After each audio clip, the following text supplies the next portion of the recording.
Bueno, en innovación, pues como mostró el vídeo, pues la situación es la misma, ¿no? Hay una serie de organismos vivos, y tan vivos, ¿no? Porque, digamos, desarrollan su actividad en el ámbito de la innovación. Estamos hablando de las universidades, de los centros tecnológicos, de las empresas, de otras entidades que soportan o apoyan la investigación. Estamos hablando de un entorno, que es un entorno físico. José Ramón nos hablaba del ecosistema local, ¿no? Pues aquí de Vigo, pues habla de la Universidad de Vigo, de la IMEN, centros tecnológicos, etcétera, etcétera. Pero no solo es el entorno físico, sino que también es el marco normativo, legal, es decir, en dónde estamos desarrollando la innovación, cuáles son las políticas que soportan y que ayudan a la innovación. Son muy importantes, ¿no? La labor del gobierno, y cómo se financia todo esto, ¿no? Es decir, la innovación es un proceso iterativo y caro, ya veremos que hay que sumar, que hay que meter mucho dinero para obtener resultados. Entonces, bueno, lo que hacemos es un poco el resultado de esa forma de trabajar, ¿no? Tenemos el contacto directo de los empresarios, y los empresarios nos transmiten necesidades, y desde el clúster lo que hacemos es intentar buscarle una forma coherente a esas necesidades y traducirlo en proyectos, ¿no? O en proyectos, o en iniciativas, o en oportunidades de colaboración. Entonces, bueno, por un poco categorizar lo que hacemos, bueno, colaboración, cooperación, eso es el día a día, ¿no? Internacionalización, aquí estamos intentando ayudar a las empresas a hacer cosas en el exterior. Competitividad, mejora de procesos, desarrollo de negocio, y en el tema de los clústeres no importa el tamaño, importa la calidad.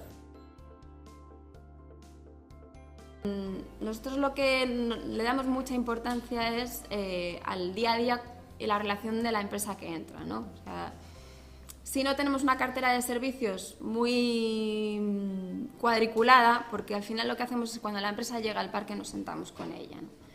Y lo primero que le preguntamos es si tienes algo que ofrecer, si quieres compartir recursos, qué estás buscando. Nosotros en nuestro pequeño ecosistema pues lo que intentamos es adaptarnos a las necesidades de cada empresita que entra, porque lo que nos interesa realmente es que pueda crecer. De hecho, que es la experiencia que estamos teniendo, casi todas nuestras pequeñas y medianas empresas están sobreviviendo a la crisis, de hecho muchas están creciendo. Bueno, y queremos creer que eso es una parte también en la que tenemos parte de culpa, ¿no? en mantenerlas a flote. Pero lo más importante, sí que sabemos que el tema del emprendimiento y de la cultura científica es un tema cultural y que no se puede intentar empezar a abrir los ojos cuando se tienen 20 años. Entonces sí que es cierto que desde el principio, desde muy jovencitos, sí hemos desarrollado un papel importantísimo en divulgación, y ya acabo. Y creo que nos habéis visto la semana pasada que desarrollamos la Galiciencia, ya vamos por la 9ª edición, hacemos aulas para difundir el talento científico, la ciencia divertida, desde chicos de primaria hasta bachiller, y seguimos creyendo que ese es un área estratégica del parque en la que seguimos apostando, porque hemos sido, creo que, bastante pioneros en esa labor, y miramos hacia Horizonte 2020 incluso para desarrollar un proyecto a nivel europeo en esa dirección. Desde un punto de vista empresarial, el I+D+I es un modelo empresarial. ¿Y qué quiere decir por esto? Que es importante. Es decir, cuando en Galicia se está diciendo que se quiere que todas las empresas de todos los sectores hagan I+D, yo personalmente creo que eso no tiene sentido. Porque otra cosa es que innoven o que apliquen tecnologías, etc. Pero realmente las empresas que hacemos I+D seguimos un modelo de negocio muy concreto que se parece más a hacer una canción que a otra cosa. Es decir, yo lo que quiero hacer es crear un activo, y ese activo después lo quiero vender muchas veces, como se haga una canción, y si tiene éxito la vendo muchas veces y gano dinero. Una cosa que tenemos que tener en cuenta a nivel de ayudas es que las ayudas de I+D, ahora mismo en Galicia no hay un instrumento demasiado bueno para financiar eso. Típicamente los instrumentos que hay ahora mismo son la Unión Europea y quizá el CDT. Bueno, un último apunte para los emprendedores, si aquí hay alguno. una oportunidad que nadie está aprovechando es el coger los resultados de la universidad y montar una empresa con eso. O ya no solo la universidad, resultados de empresas innovadoras y montar empresas con eso. De los ingresos que tienen las universidades por transferencia de tecnología, solamente el 33% corresponde a I+D en cooperación. Y aquí no incluyo la I+D bajo demanda o la I+D subcontratada porque, como decía, eso es como comprar la tecnología, ¿no? ¿Qué ocurre? El 33%.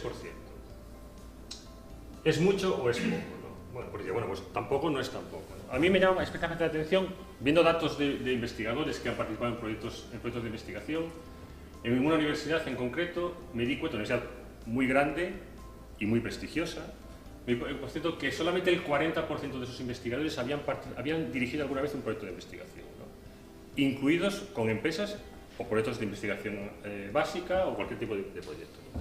Si eso lo circunscribimos solamente al ámbito de colaboración con empresas, a lo mejor tenemos que un 20 o un 15% de los investigadores de una universidad alguna vez han dirigido algún proyecto de investigación en el cual ha tenido relación con alguna empresa, ¿no? Bueno, pues esas cifras sí que son un poquito más preocupantes. En este aspecto, para el grupo de investigación, ahora viéndolo desde el punto de vista del grupo, tiene ventajas que una empresa te subcontrate porque vas a poder mantener y darle estabilidad durante un tiempo a un grupo de investigación, vas a tener financiación, vas a poder transferir ese conocimiento y de alguna manera poniendo plazos a veces a los grupos de investigación está bien porque nos orienta y nos fija el trabajo y no un poco a veces que somos un poco naif e ingenuos de que bueno, hay que hacer investigación, sino no, hay unos plazos concretos que la empresa te va fijando.